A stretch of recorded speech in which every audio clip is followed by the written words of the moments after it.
Welcome. I bid you welcome. John Clauser coming to you from a music corner of the world. Welcome to another edition of Album Track Ranking A through Z. Today is brought to you by the letter G. And I'm thinking, oh, gee, why did I pick this album of all things to pick from? Because this is just an absolute landmark album that came out in 1976. While I don't call this my favorite album by the band, its predecessor actually is. This song, there is not a bad track to be on it. Could pretty much just be an eight-way tie for first place.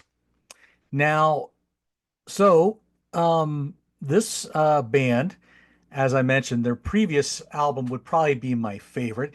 It was a double album that the band would go on to perform in its entirety. And then after the tour, its well-known lead singer decided, well, yeah, I got some stuff to sort out at home. I think I need to go on and take care of things. And he wanted to go on and do his own thing. I'm sure you probably have all guessed by now that I'm talking about Genesis. And I'm going to talk about Trick of the Tail. So to rank these songs on this album, uh, I literally am just gonna do this off the cuff because there's no way. There is no way because all of these songs are absolute classics. But I'm gonna give it a shot. So yes, released in 1976 after they were writing material and they just didn't couldn't find the vocalist, and I guess they were like, what about our brother Phil? He's got a voice that could work. Hence, there we go. We get Phil Collins to lead the band. Subsequent tours would bring in, I think originally it was Bill Bruford on drums.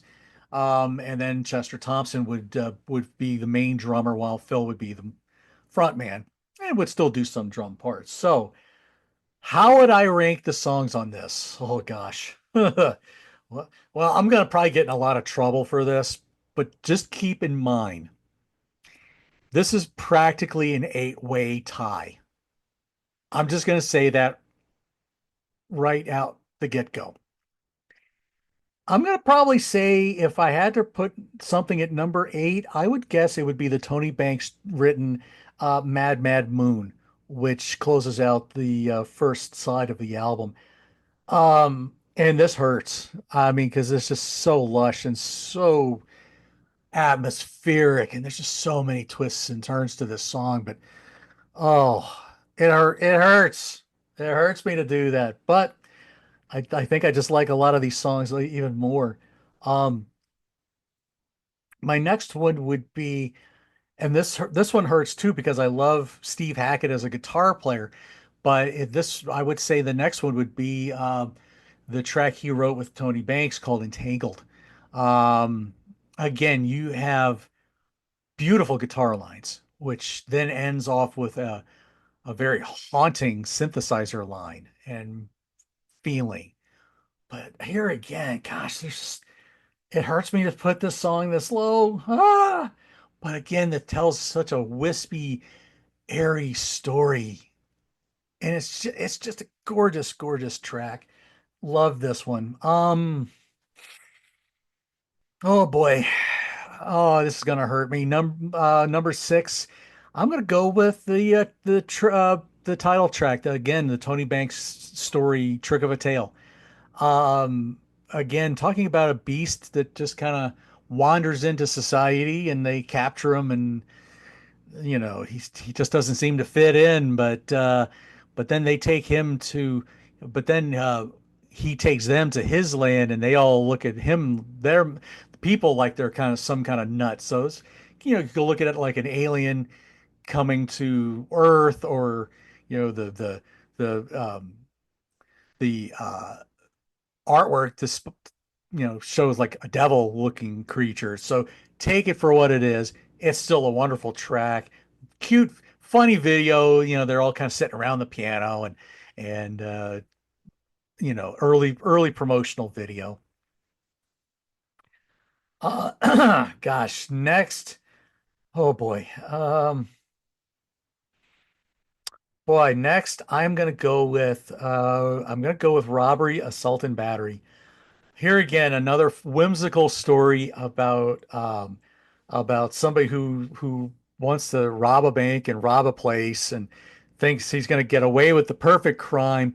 But again, you get so many great musical passages here. This is a predominantly a Tony Banks written song with a little bit of Phil Collins lyrical thrown in there. Um,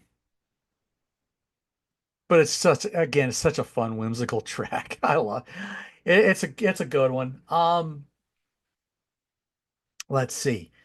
What's next? I would go here with Ripples.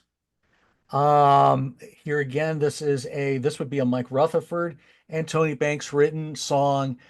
I've always heard this song is about one about losing one's virginity. Uh, when you think about the lyrics, sail away, ripples never come back, gone to the other side, kind of it really paints an interesting picture. I would never have thought about that as what it is, but that's what I've heard the story is about. But here again, there's so many wonderful guitar pieces in this, and just another just lovely little track. Um, I'm gonna go with my number three is actually the three track, Squonk. A little whimsical tale about an animal that once captured it dissolves into a pool of tears. But there's this you have this really cool D minor riff, and it's again this would be a Mike Rutherford, Tony Banks written track. Again, a very fun song, very whimsical. Almost could kind of I could kind of see Peter Gabriel doing a good lot of the material on this album, actually. There's a lot of the humor of some of the early Genesis that's kind of thrown in there. But Squonk is always a fun track. Um, Number two is going to be the opening track, Dance on a Volcano. Really, this is where Phil just shows off his drumming chops. If nobody believed he was a good drummer by this point and still believed he could be a great drummer, boy, this just pop this song on. Man, there's some great chops. Burning, energetic track. This one is actually a band written song. So this all four members contributed to this song. Lots of cool pieces in this song. Just moods, hills, valleys. Great track. Last track always has been my favorite is the uh, the ending song Los Endos, basically kind of recapturing some of the themes of the album. You have a little bit of squonk. You have a little bit of a Dance of a Volcano feel. You have all these other little parts thrown in there, and you have these just chilling synthesizer and parts. It's the Moog stuff, and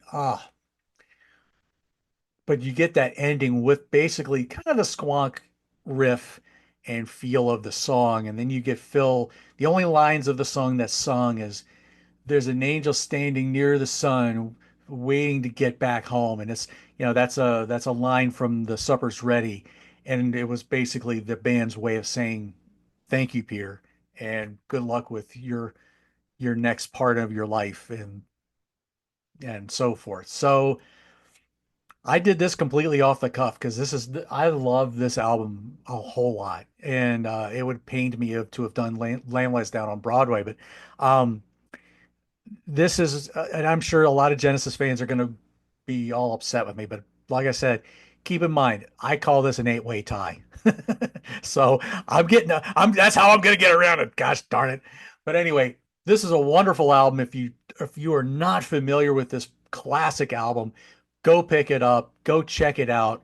I personally am a big fan of the Peter Gabriel era of Genesis. I do also like this album and Wind and Wuthering. Probably this a little bit more than Wind and Wuthering. I tend to go back to Trick of the Tail more, but Wind and Wuthering is still a great album. And then really after that, after the Seconds Out live album, then Genesis really starts to transform into the Genesis that a lot of us we either come to love or come to hate, depending on which side of the fence you're on. So This album, Trick of the Tail, though, I will say this. This is an album that I have, this has been in my DNA for so long. I can remember my sister picking this album up back in 1976. I remember this and Lamb Lies Down on Broadway very well. So it's very cool to know that these albums have really stuck in my DNA so much. So there you go. Let me know what you think about this. And next week, we'll tackle something brought to you by the letter H. So there you go. Till next week, rock forever, y'all. We'll see you soon. Bye bye.